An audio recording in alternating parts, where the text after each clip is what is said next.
Very much the same, but very much different. No one has your exact walk. No one. No one has traveled the path that you're on exactly the way you've traveled it. Now, there are people who've had very, very similar walks. But yours is very unique to you and you alone. And that's why when you're going after this relationship with God, I want you to understand this part right here. It's yours alone. It's yours alone. The path that God has for you, the plan God has for you, is uniquely yours. And the cool thing about it is you can't really see what it is clearly all the time.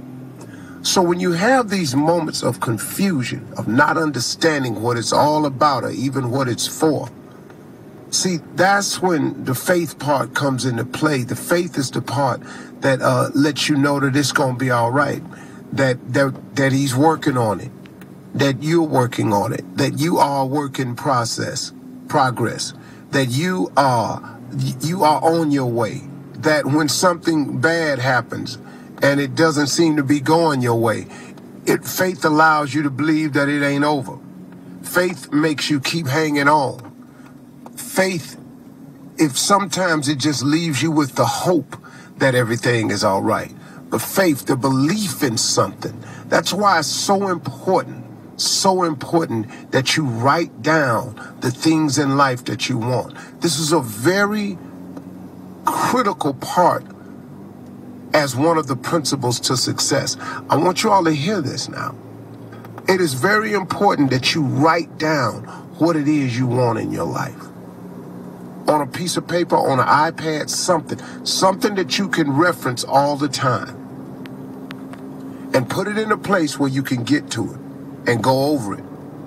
In the beginning, I suggest reading it like my father told me, every morning and every night, because it plants it in your subconscious. I do an exercise with the boys in my mentoring camp sometimes where I give them a composition notebook and a piece of paper, and the assignment is, if anybody can write down 500 things that they want without repeating it, you win yourself $100. I haven't given away the $100 yet, because as young minds, they don't know how difficult that really is. All they see is the $100, but it's okay. All I'm trying to do is spark the dream. All I'm trying to do is get you to put it on paper. And what you see a lot of times from these young boys, the things they really want in life, when no one's over their shoulder. One little boy said he wants to be the father that he never had, that he wants to lay in the grass with his kids and look up at the stars at night, that he wants to find the woman of his dream and have a kiss in the rain. I mean, these little boys was going in on it. And these were like little guys that you wouldn't think would normally say anything like that, but when given the opportunity and forced and pressed to think and write it down, that causes you to go deep into your psyche, especially when you're trying to come up with 500 things you want. See, the average person can't just jot down 500 things. Oh, your list can grow to 500, but in one sitting, one night, that's pretty hard to do. Really is hard to do. But over the course of time, you should have about 400 things on your list. So I knew I stretched them, and I know how daunting it is without repeating anything. But what I got them accustomed to doing was I tried to teach them the process of writing it down. See, writing it down is an amazing thing. And then when you read it, man, you go, wow, that's what I want. Wow, that's what this is for. Wow, that's why I'm going through some of this stuff. Wow, this could really happen for me. And it keeps you. See, the dream and the vision is what keeps you. And writing down those visions and dreams is so important. It's a critical principle to success. You ask anybody that's really successful and they'll tell you down. And then they'll tell you they got some stuff written down that they're trying to accomplish. It's written somewhere. Ask just about anybody. Really, if they're honest with you. Now, some people try to make it and then fake like, oh, I superimpose my mental telepathy into it. What, man? What? Really? What? No, that's not how it goes, y'all. I'm telling you, most people who are successful write it down. They have a plan. See, a man without a dream or vision shall perish. So when these young boys are writing it down, and then a lot of the military men who hear me, they go, wow, Mr. Harvey, I never heard that before. And they write it down. And then some of the mentors that's never been taught that, they write it down. And so it becomes a learning experience for all of us. And then it also reminds me, hey, Steve, you got to get back to your list. You got to pick your list up again. You ain't read yours in a while. Why you out here telling everybody how it go? So it becomes everybody gets involved and gets to learning something about themselves. And when you write it down, folks, and you read it constantly plants itself in your subconscious. And once it plants itself there in the subconscious, it grows and it feeds and it keeps you on track.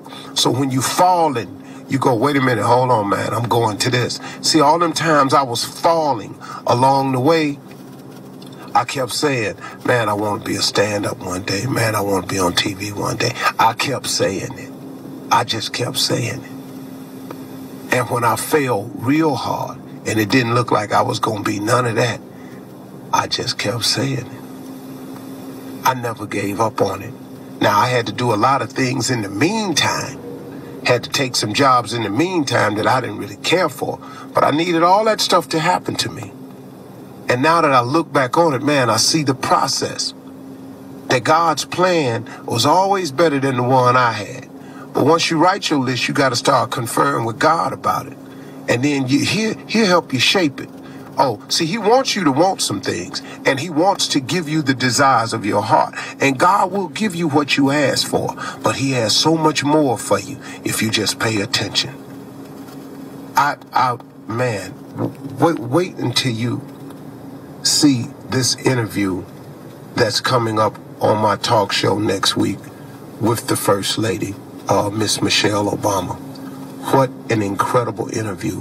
What she said on this interview was very, very compelling. And I'm not going to give it away now, but next Wednesday, very, very compelling what she said. And it's so matched up with some things that I've been saying to folks on the radio, and it just really made my heart feel good. And I'm just letting you know, you can't always see what's coming in your life. But if you let God work with you, though, God got a plan for you. You would never believe the plan he has for you if you just pay attention sometimes. And that's why I'm urging everybody to formulate the relationship with God, because then that's how you get to it, man. That's how you get to it. It really ain't no other way, man. You know, you got to go to who made you to find out what you got made for. Come on now. You got to get back to the source. Take some time out. And like I tell everybody at the end of my talk show, when the audience is getting ready to leave, I stop them. And I always say the same thing. I say, hey, one more thing, y'all. Don't forget to pray. Don't be ashamed to pray. And don't be too proud to pray. Because prayer changes things. Yeah, it do. It do. Prayer change people, too. Prayer change. You're listening to the Steve Harvey Morning Show.